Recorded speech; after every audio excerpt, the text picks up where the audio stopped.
You don't control a room by speaking the loudest. You control it by not needing to speak at all. The moment you walk into a space, people decide who has power before a single word is spoken.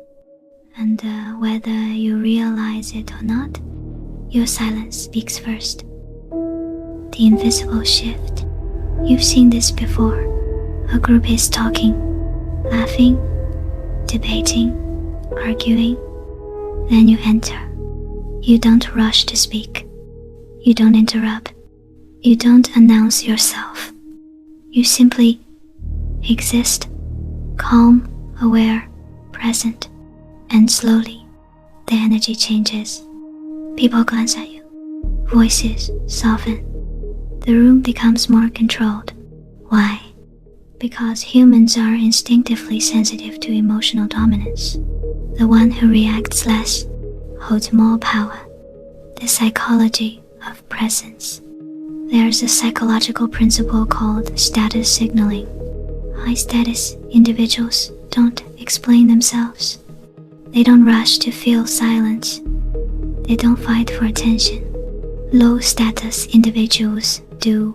When you stay silent, relaxed, unbothered, your nervous system signals safety and control. Others subconsciously mirror it. This is why leaders speak less. This is why masters pause longer. This is why silence feels heavy. Ancient warrior knowledge applied today. Ancient warriors understood this deeply. Samurai were trained not just in combat, but in stillness. A warrior who fidgets reveals fear. A warrior who speaks too much reveals insecurity. But the warrior who stands silent, unmoving, unreadable, that one forces the enemy to imagine worst-case scenarios. Your silence does the same in modern life, in meetings, in arguments, in relationships. You don't intimidate by force. You intimidate by certainty. Real-life example. The meeting room. Picture this. A meeting turns tense. Everyone is arguing, talking over each other. Egos collide. You stay silent. You listen. While others defend opinions, you observe patterns. When the room burns out, eyes turn to you. And when you finally speak slowly, clearly, briefly, your words land heavier than anyone else's. Because silence builds anticipation, and anticipation is power. Why silence creates authority. People who speak constantly reveal their emotional state. But when you say nothing, people project their own fears onto you. They think, he knows something. She's judging us.